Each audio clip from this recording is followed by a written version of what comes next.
Hello అండి, welcome to our channel. ఈరోజు మనము పాలకూర ముద్దకూర అండి. పాలకూర పప్పే కానీ కొంచెం గట్టిగా చేస్తాం అన్నమాట. పాలకూర ముద్దకూర అంటారు. సో దీనికి కావాల్సింది ఏంటంటే పాలకూర అండి, ఒక 4 కట్టలు ఇది కట్ చేసి వాష్ చేసి పెట్టుకున్నాను. ఇది దానికి కావాల్సినవి ఏంటంటే పోపు అండి, మినప్పప్పు, ఆవాలు, జీలకర్ర, మెంతులు, ఉప్పు, కారం అండ్ ఇందులో ఇంకొకటి ఏంటంటే శనగపిండి కావాలి, పసుపు, నూనె అండి, ఇంగువ. ఓకే, అండ్ నిమ్మకాయలు. దీనికి పులుపు కోసం నిమ్మకాయలు.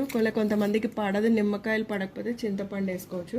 మన పులుపుని బట్టి చూసుకోవాలి. ఇదైతే నేను 2 నిమ్మకాయలు తీసుకున్నాను. ఒకవేళ సరిపోకపోతే ఇంకొక నిమ్మకాయ తీసుకోవాలి. ఇప్పుడు మనం ఎలా చేయాలో చూద్దాము. స్టవ్ ఆన్ చేసేసి ఆయిల్ వేస్తున్నాను. కొంచెం ఎక్కువే పడుతుందండి ఆయిల్. సో నేను ఇంత వేసాను ఆయిల్. తర్వాత దీనికి పోపు సామాన్లు ఫస్ట్ మెంతులు వేసుకోవాలి, ఎందుకంటే కొంచెం వేగడానికి టైం పడుతుంది. సో నేను మెంతులు వేస్తున్నాను. మెంతులు వేసి కొద్దిగా వేపుతాను.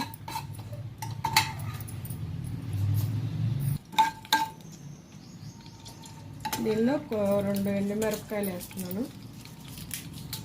ఎండుమిరపకాయలు ఇప్పుడు ఏంటంటే మనము దీన్ని కొంచెం వేగింది కదా, సో మినప్పప్పు,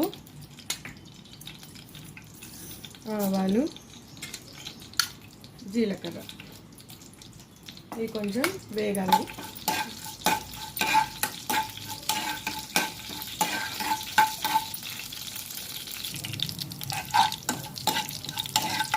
కొంచెం వేగే టైంలో ఇంగువ వేసుకుందాము. ఇంగువ కొద్దిగా నచ్చే వాళ్ళు పట్టండి, కొంతమందికి నచ్చకపోతే వేసుకోవద్దు, కొంచెం ఎక్కువ పడుతుంది ఇంగువ. ఇంగువ వేసి కొంచెం వేగిన తర్వాత దీనిలోనే శనగపిండి వేసుకున్నామండి. ఇది కొంచెం వేగుతున్న టైంలో శనగపిండి నేను కొంచెం మామూలుగా వేస్తున్నాను, ఒక 2 స్పూన్స్ వేస్తున్నాను. ఇది కొంచెం బాగా వేగే వాసన రావాలి. ఇది మెయిన్ దీనికి ఇదేనండి. కొంచెం బాగా వాసన వస్తుంది కదా, వేగే వాసన. అందులో పోపు కూడా వేగుతుంది. నేను పాలకూర కుక్కర్లో ఉడకబెట్టలేదు, పప్పు మాత్రమే ఉడకబెట్టాను. పాలకూర ఏంటంటే దీనిలో సపరేట్గా వేసుకుంటే టేస్ట్ బాగుంటుందండి. కుక్కర్లో ఉడికే కన్నా కూడా దీంట్లో పోపులో మనం పోపు వేగాక చూడండి కలర్ మారుతుంది. శనగపిండిది కొంచెం బ్రౌనిష్ ఇట్లా పోపు వేగుతుంది. అట్లాగే ఈ శనగపిండి కూడా బ్రౌన్ షేడ్కి వస్తుంది. అప్పుడు మనం ఈ పాలకూర వేసేస్తున్నాం దీంట్లో. శనగపిండి కంపల్సరీ వేయాలి, లేకపోతే అది గట్టి పడదు పప్పు.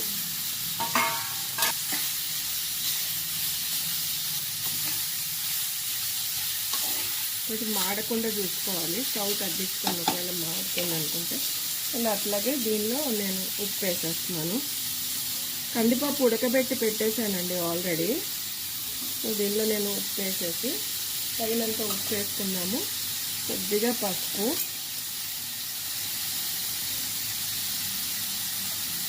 కొంచెం మెత్తబడేదాకా చూద్దాము.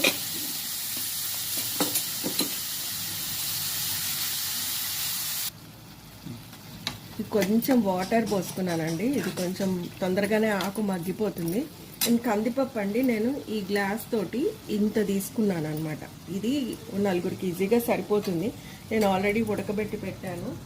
ఇది కందిపప్పు కుక్కర్లో ఉడకబెట్టుకోవాలి. పాలకూర మాత్రం దాంట్లో వేయకండి, వేస్తే టేస్ట్ బాగోదు. విడిగా ఉడకబెట్టేసి దాంట్లో చేసుకుంటే చాలా బాగుంటుంది. ఇది శనగపిండి మాత్రం చాలా ఇంపార్టెంట్ ఇందులో. అది ముద్దగా అవ్వడానికి, ముద్దకూర అంటే శనగపిండితోటే బాగా గట్టి పడుతుంది అనమాట పప్పు. ఇదిగోండి ఇలా మగ్గిపోతుంది చూడండి, చాలా తొందరగా మగ్గిపోతుంది పాలకూర. దీనిలో నేను పప్పు కొంచెం మెదిపేసి దీంట్లో వేసేస్తున్నాను.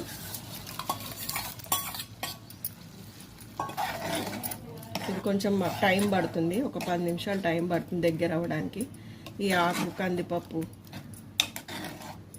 ఎట్లా చూద్దాము. ఒక 10 నిమిషాలు ఇట్లా ఉడకబెట్టుకుందామండి. ఇది మంచిగా బాగా దగ్గరకి కలిసిపోతుంది. అప్పటిదాకా కొంచెం ఉడకనిద్దాం దీన్ని. దగ్గరికి వచ్చింది చూడండి పప్పు. నీళ్ళు ఎక్కువ పోయద్దు దీనికి. ఈ పప్పు మొత్తం ఇలా దగ్గరికి అయిపోతుంది. ఇప్పుడు దీనిలో మనం కారం వేద్దాము. కారం ఎవరికి కావాల్సినంత వాళ్ళు వేసుకోవచ్చు అండి. కొంచెం కారం ఎక్కువ కావాలి అనుకుంటే వేసుకోవచ్చు, లేకపోతే తక్కువ వేసుకోవచ్చు.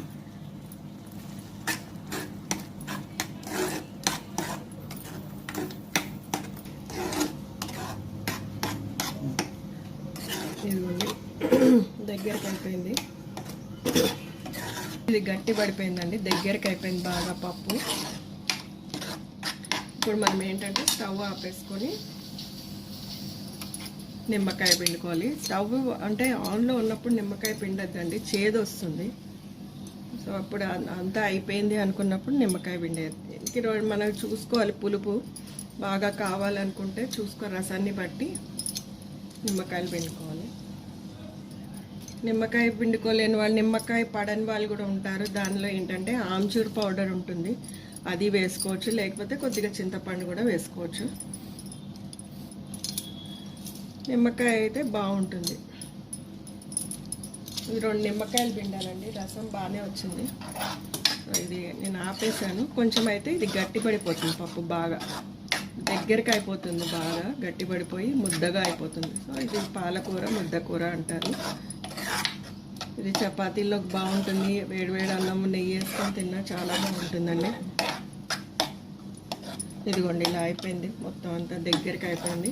నీళ్ళు ఎక్కువ పోయొద్దండి, నీళ్ళు పోస్తే మళ్ళీ మనకి దగ్గరికి అవ్వదు, గట్టిపడదు. ఇది పాలకూర ముద్దకూర అండి. చూడండి, టేస్ట్ చేయండి, ఎలా ఉందో, బాగుందో లేదో చెప్పండి. నేను డిష్ అవుట్ చేసేస్తున్నాను. లైక్ చేయండి, షేర్ చేయండి, సబ్స్క్రైబ్ చేసుకోండి.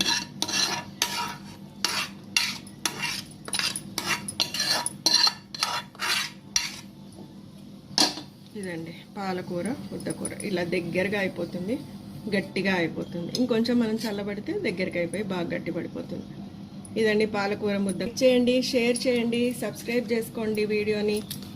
అంతే అండి ఈరోజుకి వీడియో.